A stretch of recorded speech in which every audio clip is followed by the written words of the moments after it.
Hey, Taylor Elwood here, and today I thought I would talk about this really important topic to me, which is, the role of self-discovery in magic. Basically, how do you go about answering the questions you have about magic? And the reason I'm doing this in part is because I sometimes get questions from different people. They want to know, like what spirit should I work with, or what should I do to do X and everything else.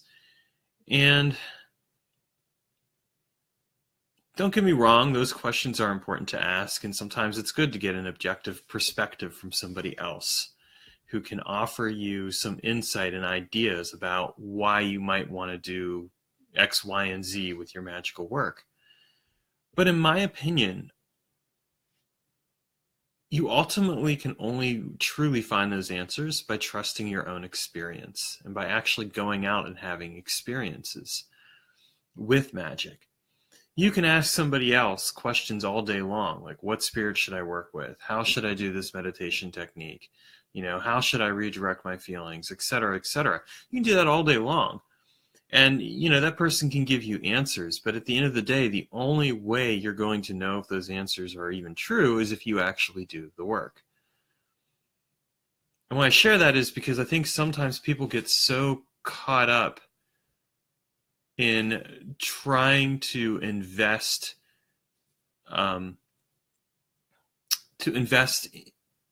in the expertise of somebody else, and not monetarily necessarily, but what I mean by that is that they get caught up in investing in the idea that person X is an authority and must know everything about magic there is to know.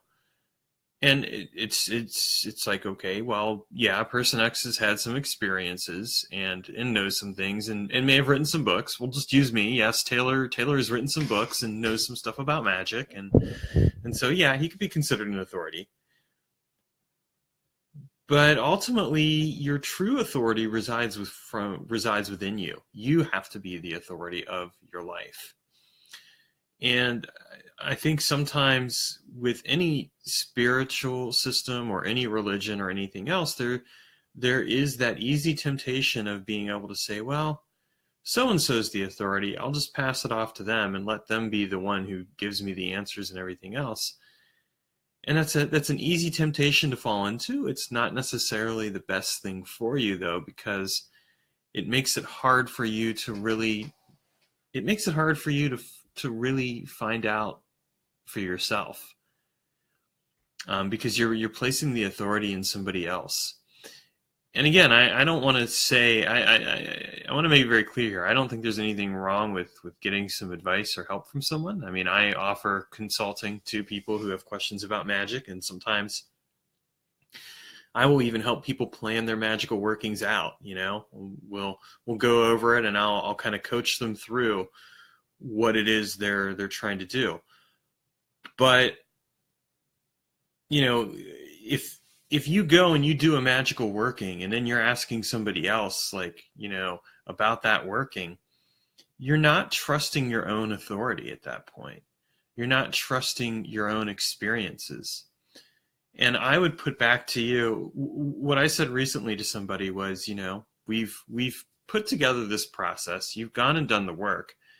I'm going to leave it up to you now to figure out whether or not this is really working. Look at your experiences, trust your experiences, because, you can ask me all day long questions about that working or whatever else, and I can offer you some insights, but at the end of the day, it's your working.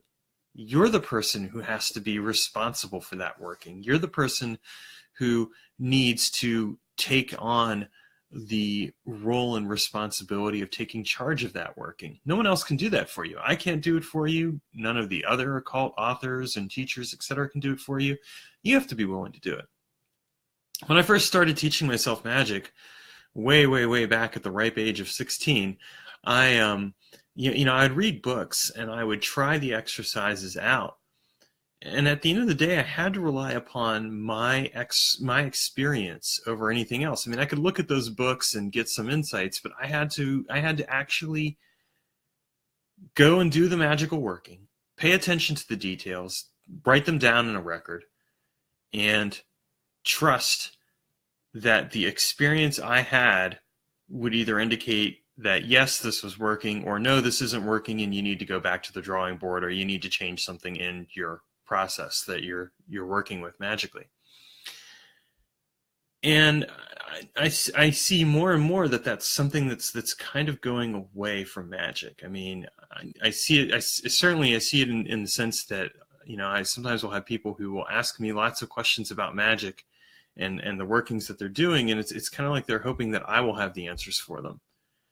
And I may have some insights and ideas, I might be able to guide them, but at the end of the day, the only one who's going to be able to arrive at those answers is the person doing the working, because it's your working. And so you have to be willing to take charge of that. Any magical working you do is ultimately your working. You are responsible for it. You're responsible for the experiences, the results, the consequences, everything else, and nobody else can take that on for you. And you can say, well, hey, so-and-so, I had this experience. Okay, you had that experience. What does that experience tell you? That's what I would basically say to that person is, what does that experience tell you? Well, the experience tells me, okay, great. Well, then you already had the answer. You didn't need the answer from me. You needed it from you, and you needed to trust yourself.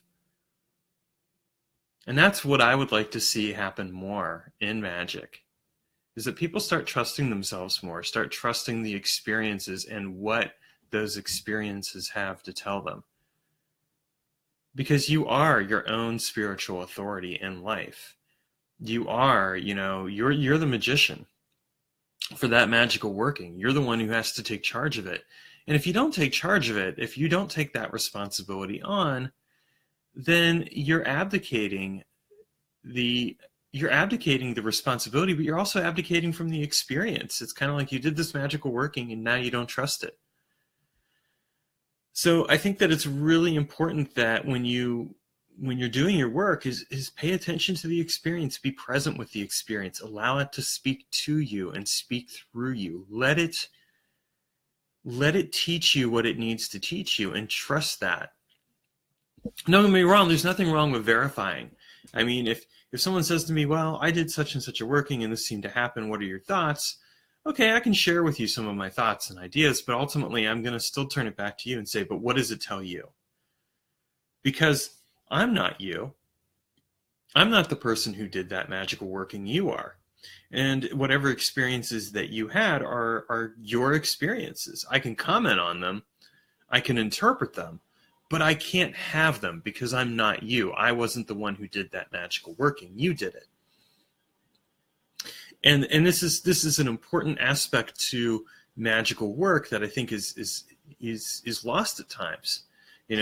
Oh, well, I read this book and it said to do X, Y, and Z, and then this would happen, but it didn't happen. Well, what does that mean? Well, what do you think it means?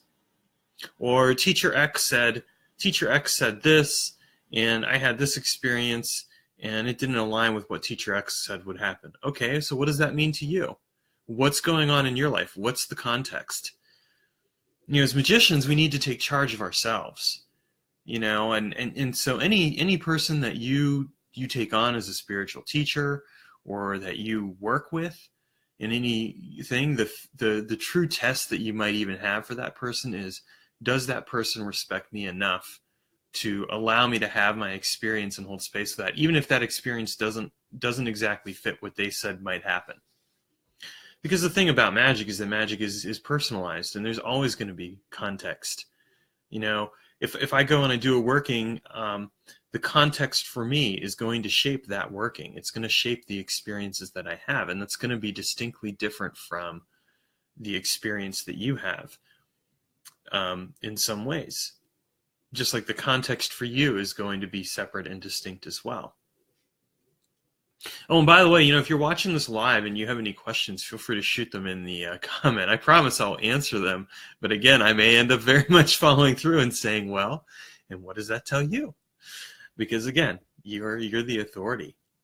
But the other important thing about experience when it comes to magic is that your experience that you have is how you actually live the magical working. Until when you read about a magical working, you haven't lived it, you've read about it, you've gotten some ideas, but it's conceptual. It's up here. It's not embodied. But when you do a magical working, it becomes embodied. It becomes part of who and what you are. It becomes part of your identity. And the experiences and results and consequences that come out of that work also are embodied. They are part of you. And that's what it means when you live that experience. It becomes something that shapes you and shapes your life, even as you shape it. And this is why, again, it's so important to really take on that responsibility and authority in your own life as a magician, because what you are really doing is accepting that you are embodying the magical work and making it part of your identity. And you really can't escape from that. I mean, any magical working is fundamentally a change in identity, if you think about it, because you're going for a result. So if we say, okay, I want to go for this particular result, right? The result isn't just going to be a change in the environment around you. Like some people think of that, that's what they think of. They think, okay, I'm going to do magical working and I've changed the result. I've changed the world. The result is also a change within you, right? And that's part of what I mean by taking on the authority and responsibility, because if you do a magical working to change something in the environment around you, then you better be prepared to also accept the responsibilities for changing the world, not just the world around you, but also the world within you, the identity of who and what you are. That's in part what I mean when I talk about experience and magic playing such a significant role in finding your answers. You know, when you're going out there and you're asking questions, and I actually think of magical workings as questions in a way. I don't think I've ever shared that before, so I'm going to talk about that a little bit. When I do a magical working, I think of it in a way as a question for the world. Like I'm asking a question in the form of that magical working. And when you shift your mind around that idea that a magical working can actually be a question, it radically changes the approach to magic, because it's not just about getting a result. It's really considering, well, what am I asking? What am I asking from myself? What am I asking about myself? What am I asking about the world, from the world, et cetera, et cetera? What is it that I am seeking to shift? What's the answer that I'm looking for? And when we look at magic in terms of that, okay, that we're looking for answers, that we're looking for a way to discover an answer to a question, what it does is it allows us to then also look at the experience as the actual answer. What does that answer tell you then? You're doing this magical working. You're doing it to ask a question, but you're also doing it to find an answer. That answer might come in the form of a new job or a new relationship or a problem being resolved, or it might come in the form of divine communion with a spirit or internal work that allows you to work through an issue or whatever else. But then you actually have to make space and presence for that answer. And something I've been guilty of sometimes, and I think other people are too, at times, is that, we get so busy doing magic that we forget how to be present with magic, present with the answer, present with the result. It's like, okay, I needed to solve this problem. Boom, I solved the problem, on to the next thing. Well, how has that resolution changed who and what you are in your relationship to the world? And how do you hold space with that and be present with it? That's kind of what I mean by, if you look at magic as a question, it's not just a question of how can I solve this problem. It's a question of what am I willing to change about my own circumstances in life? And am I comfortable and happy with that resolution if I get it? And what else will that change about me? And that's where that experience plays such a role, because your experience speaks to the change in identity that you've created in your life. And it speaks to other further experiences you're going to have. Like, let's use the example of a job. Let's say, okay, so the magical working we're doing, it's a working to find a job. It's a question too. It's saying as a question, it's saying, can I find a job that will help me do X, Y, and Z? Because if we're looking for a job, we're also looking for certain things as a result of that job. We're looking for steady paycheck. We're looking for benefits possibly. we're looking for a way that our day is going to be organized. Do you see how what I mean by this thing of looking at magic as a question, how that shapes your identity? How it's so much more than just you getting a job? Like, think about that for a moment. Like, if you're doing a magical working to accomplish something, it is so much more than just the result that you're getting. It's the experiences that come out of that result. It's the shift in your identity. And so when we recognize that, it's kind of mind-blowing. It's like, oh my gosh, there are these things that are changing as a result of doing X, Y, and Z. Well, now we come to this place of profound realization. How do I become present with that? How do I become present with that result? And how do I trust the experience and allow the experience to speak to me and allow that experience to become the teacher and authority and allow myself to become the teacher and authority in my life instead of necessarily relying on someone else? That's what we're really looking at with this understanding of magic. And so if we look at magic if we look at a magical working as a question and the result as an answer, then it changes that understanding of what we're having, and it allows us to perhaps take a moment and pause after we've gotten that result and reflect on how that result can change our lives and how that result can allow us to transform ourselves. And ultimately, how that result can allow us to own our own spiritual and physical authority to be the change agent we need in our lives. And this is why I say to people, like, look, I can answer your questions. I can offer some insights and ideas and things like that. But ultimately, at the end of the day, you're the one who has to answer your questions. I can provide some ideas. But until you do the work, and until you trust yourself enough to let that work speak through you and allow yourself to fully hold space with the result and how it changes your identity, then you're missing out on something in the magical working. You're missing out on the power and frankly, the responsibility that comes with owning the change in your identity.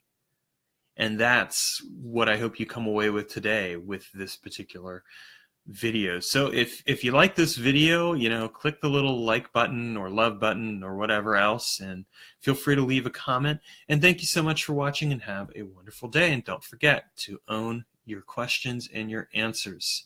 And think of magic as a question and as an answer as well. Take care.